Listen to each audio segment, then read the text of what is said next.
Assalamu alaikum wa rahmatullah wa barakatuh. Installe-toi confortablement. Je m'apprête à te raconter une histoire qui restera à jamais gravée dans ta mémoire. Cette histoire, tu la connais peut-être. C'est l'histoire de la très célèbre bataille de Badr. Mais aujourd'hui, je vais te révéler un secret qui marquera à l'encre indélébile cette histoire dans ton cœur. Es-tu prêt? Je commence. Dès la révélation des premiers versets du Coran, à la Mecque, le peuple de Quraysh avait de plus en plus de mal à dissimuler son mécontentement devant la religion nouvelle. Les musulmans vécurent sans doute les pires moments de leur vie. Les gens de Quraysh torturaient, pillaient, insultaient et assassinaient les croyants. Depuis qu'il avait choisi d'adorer des statues en lieu et place d'Allah, ce peuple, qui était l'exemple pour le monde arabe, avait soudain pris l'apparence d'une bête inique et sanguinaire. Quraysh avait décidé de punir sévèrement par de lourds châtiments physiques et psychologiques les personnes qui avaient osé abandonner l'adoration des idoles pour revenir à Allah, le seul qui mérite d'être adoré. L'insoutenable exemple de Soumaïa, la première martyre de l'islam, froidement torturée puis mise à mort par le très odieux Abu Jahl, témoigne de l'horreur infligée aux croyants. De même, celui de Bilal ibn Rabah, humilié et martyrisé sur la place publique par le non moins vil Umayya ibn Khalaf, dont le seul crime était de prononcer ces mots qui proclamaient l'unicité d'Allah. Ahadun, Ahad. Après plusieurs années de maltraitance et de torture, Allah autorisa son prophète Mohammed sallallahu alayhi wa sallam et ses compagnons radiyallahu anhum à quitter, certes à contre-cœur, la terre qui les avait vus naître pour rejoindre la cité de Yathrib qui deviendra bientôt Medina el Munawwara, la ville illuminée. Là-bas, les musulmans qui avaient abandonné leurs biens et même leurs familles parfois, bâtirent leur tout nouveau lieu de vie, dont la célèbre mosquée du prophète sallallahu alayhi wa sallam. Même s'ils ne subissaient plus les sévices de leurs bourreaux qurayshites, en abandonnant leurs richesses, leur vie n'était pas des plus simples. Heureusement, la fraternité et l'hospitalité des habitants de Médine, surnommés Al-Ansar, ont apporté confort et réconfort aux musulmans émigrants appelés Al-Muhajirun.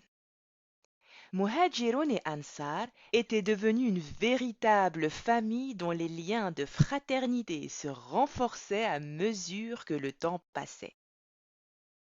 Un beau jour, l'occasion de récupérer leurs biens injustement confisqués par Quraysh se présenta à eux. Abu Sufyan, haut dignitaire de Quraysh, avait fait rassembler les meubles et effets personnels des Muhajirun pour les vendre en Syrie. Les musulmans se mirent immédiatement en route pour intercepter cette caravane. Se sentant menacé et pris de peur, Abu Sufyan fit immédiatement alerter les chefs de Quraysh restés à la Mecque qui s'empressèrent de monter une armée de 1000 soldats armés jusqu'aux dents avec en première ligne l'ignoble Abu Jahl. L'heure de la première bataille entre le haqq, le vrai, et le faux, al-batil, avait sonné. Tout portait à croire que les mécréants remporteraient le combat. Ils étaient 3 fois plus nombreux que les musulmans et beaucoup mieux armés et équipés de solides boucliers, d'armures et de sabres minutieusement aiguisés. Pourtant, Allah révéla à son prophète sallallahu alayhi wa sallam que les musulmans ressortiraient vainqueurs de cette guerre. Mais comment? De son côté, Satan, qui avait pris l'apparence d'un humain, encourageait avec ardeur les associants dans leur méchanceté et leur détermination à anéantir l'islam et les musulmans. Comme à sa diabolique habitude, il les appelait aux plus mauvaises actions en embellissant leur abject comportement. Quant aux musulmans, animés par leur foi inébranlable et motivés par le meilleur des hommes à accomplir la meilleure des actions, combattre pour l'amour et dans le sentier d'Allah, ils se tenaient fin prêts à défendre l'islam et le prophète sallallahu alayhi wa sallam au péril de leur vie. Ils étaient en effet certains que s'ils mouraient sur le champ de bataille, ils auraient pour récompense le paradis éternel promis par leur Seigneur qui ne rompt jamais ses promesses. C'était un vendredi 17 de Ramadan, comme aujourd'hui. Réunis au puits de Badr, les deux camps étaient face à face, prêts à se livrer une bataille sans merci. Satan continuait de galvaniser ses troupes impies et se réjouissait de cet affrontement. Avec le plus grand orgueil, trois grands chefs qurayshites provoquèrent les musulmans à un duel qu'ils perdirent dès les premières minutes. Au son des cris de joie des musulmans, Allahu Akbar, Allah est le plus grand, Allahu Akbar, Allah est le plus grand. La hargne et la rage des associateurs grandirent de plus belle. Cette première défaite sonna le coup d'envoi de la bataille. Des coups de sabre au galop des chevaux, le combat faisait rage. Malgré leur petit nombre, les musulmans se battaient comme des lions. C'est alors qu'un véritable miracle se produisit.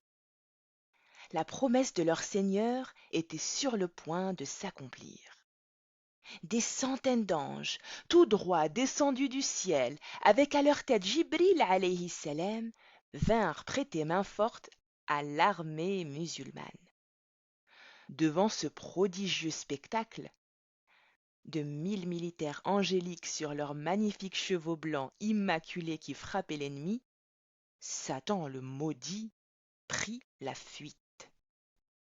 À ce moment, se dévoila au grand jour sa lâcheté et sa bassesse qui le caractérisaient, au point où il répondit aux Qurayshites qui lui demandaient pourquoi il quittait le champ de bataille. Je vois ce que vous ne voyez pas. Je crains Allah. Allah est dur en punition. » Tel est l'ennemi des humains. Il les tente en leur mentant et les abandonne devant la puissance d'Allah, le Tout-Puissant. Abu Jahl, Umayya ibn Khalaf et bien d'autres associateurs encore périrent sous les coups des musulmans assistés par les anges. De nouveau, c'est bien Bilal ibn Rabah radiyallahu anhu, accompagné cette fois-ci de tous les musulmans, qui s'écrièrent ce qui allait devenir la devise de la bataille de Badr, Ahadun Ahad. La victoire appartenait aux musulmans. Comme son affreux allié Satan, l'ennemi ne tarda pas à prendre la fuite, terrorisé et terrifié par cette écrasante défaite.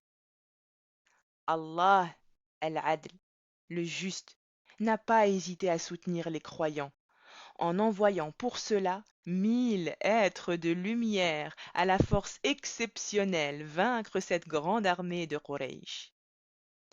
Encore une fois, il apporte son soutien extraordinaire, même quand tout semble perdu d'avance.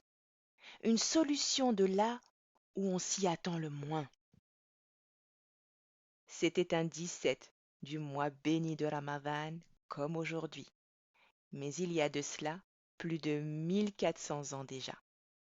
Pourtant ce bel héritage de notre histoire brille dans nos cœurs encore et nous procure toujours autant de fierté et de reconnaissance. Alhamdulillah, alhamdulillah, alhamdulillah. Comme les glorieux combattants de Badr, chacun des battements de nos cœurs scande à l'unisson Ahadun, Ahad. À travers cette belle histoire, Allah nous apprend aussi à nous méfier de Satan, qui depuis la nuit des temps tente par tous les moyens de nous tromper pour nous mener à notre perte. Je ne sais pas toi, mais moi je préfère de loin la compagnie des anges. Toi aussi? Cela tombe bien. Durant ce mois béni de Ramadan, ce sont des multitudes d'anges qui nous entourent et invoquent pour nous. Ce mois lumineux de Ramadan est de nouveau un cadeau inestimable pour les musulmans de la planète, tout comme il a été lumineux lors du soutien des anges, lors de cette bataille, ou encore lors de la révélation du Coran. Comme je suis heureuse de vivre ce mois de Ramadan, pas toi?